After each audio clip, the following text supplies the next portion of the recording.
Welcome back sa ating channel. I'm Jalean from Jalean Tutorial. Kung bago ka pa lang sa channel ko, huwag mo kalimutang mag-subscribe. Click mo na rin ang notification bell para updated ka sa mga susunod ko pang i-upload. So, ang topic natin ngayon ay paano ba mag-resend ng PIN sa Google AdSense. So, kung hindi mo alam kung paano mag-resend ng PIN sa Google AdSense, tapusin mo ang video na to hanggang dulo dahil ituturo ko sa'yo. Simulan na natin. So, unang gagawin, pupunta ka muna sa iyong Google Chrome and then magsa-search ka dito sa search bar ng https://adsense.google.com.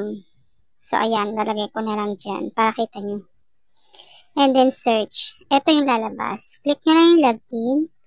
Tapos, ayan, yung sign in. Tap nyo lang. And then, dito, piliin nyo yung Gmail kung saan kayo kung saan yung YouTube channel nyo naka-login. Tapos, pag napindot nyo na yun, hintayin nyo lang mag-loading yan. Ayan, nag-loading pa. And then dito, ayan ang makikita nyo, pagbungad. Dito sa tatlong tuldok sa taas, sa tabihan. Ayan, pindutin nyo yun, tapos hanapin nyo dyan yung payments.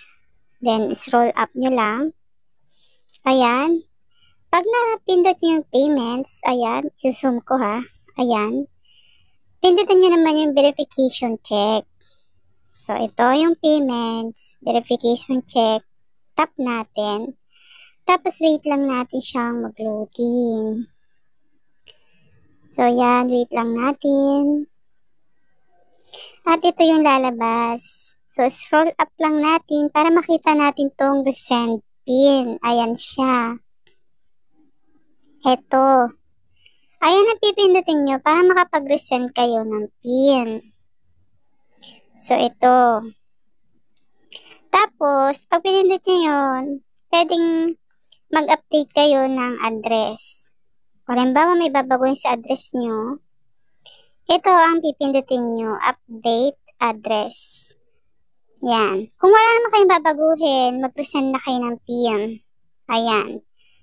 Pindutin nyo lang yan para mag-send uli ng PIN. Ayan na. Ang magiging itsura niya kapag nakapag-resend kayo ng PIN. So, ganun lang kadali ang pag-resend ng PIN sa Google AdSense. At kung may natutunan ka naman sa tutorial, huwag mo naman akong kalimutang i-subscribe. Click mo na rin ang notification bell para updated ka sa mga susunod ko pang i-upload. So, yun lamang ang aking tutorial for today. Maraming salamat sa panonood. Bye!